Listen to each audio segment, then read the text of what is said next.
Hey everyone, it's Rachel.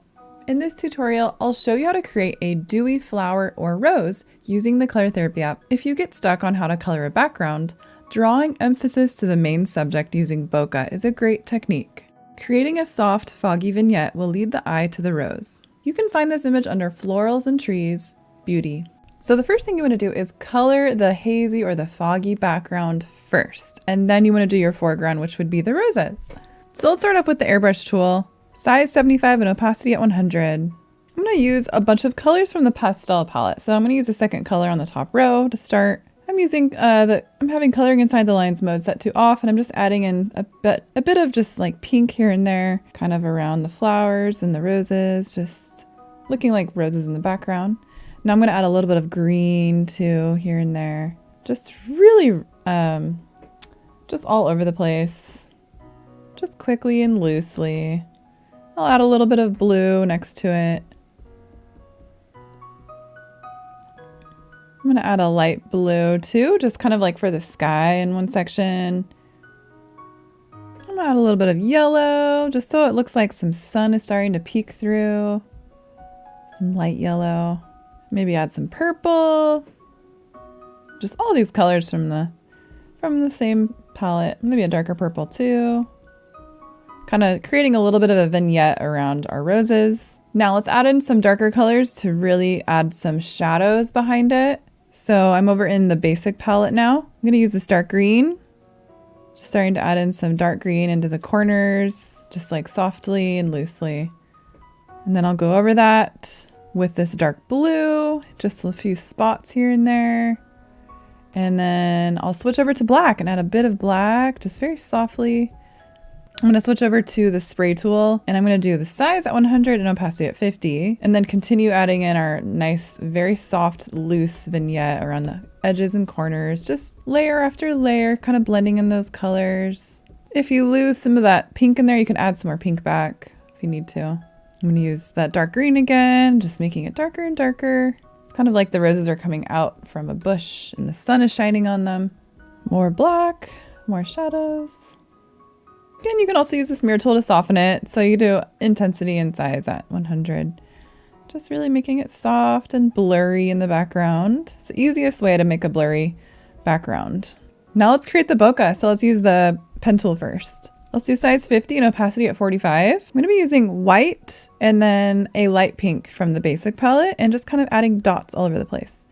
You can layer them too, switch to your light pink here and there, and just add them all over. And then just you want to raise the size for variation, so you can do 100%, etc. Switching back over to white. And you can also drag your finger just a little bit here and there with it so that it's a soft bokeh look too, and then it's like movement, almost as if you're capturing the movement in your camera, and it's kind of blurring.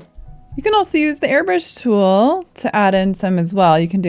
I would do size 80 to 100, and then you can just softly add in your own little dots for just some more blurry look to it.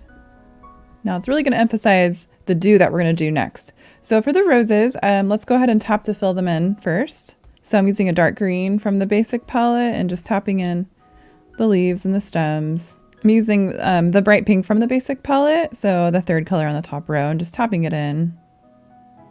Okay, so let's just focus in on one area with the roses here, and let's add in some shadows, and then we'll do our dewdrops. Let's do airbrush size 25, opacity at 40, and then set coloring inside the lines mode to on. Over in the basic palette, I'm going to use red and the first color on the top row and just shading it in, just adding in a bunch of color. So really you just want to shade your roses and your flowers first, and the dewdrops will be the very last step.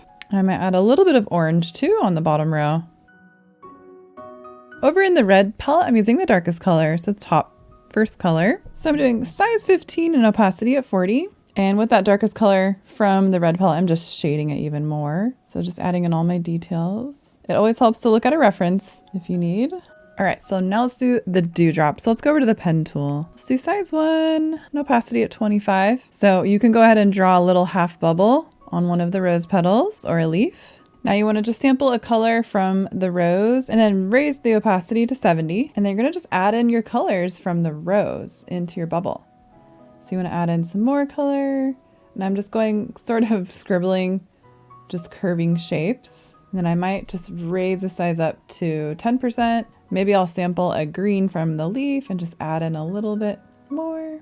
You might want to zoom out too, and then maybe you could sample a darker color as well and zoom back in. Lower your pen tool size probably down to like 4 or 5% and just add a little more of that darker color. And then you want to smear tool it. Lower that smear tool size all the way down to 1 and intensity at 100 and just go ahead and blend it in, just nice and soft. And then with the smear tool, let's do opacity at 100 and size at 2. And then with white, add in a little highlight. And then just go back in one last time and softly blend it with the smear tool. So that's how you can do one dewdrop. If you want to do other ones, you do the same thing, just smaller. By combining a blurry background with dewy flowers and leaves, it creates a soft and detailed look. If you'd like to see more tutorials like this, don't forget to subscribe to the Color Therapy YouTube channel so you don't miss any new tutorial videos. Thanks for watching our tutorial. You can get the Color Therapy app for free on the App Store.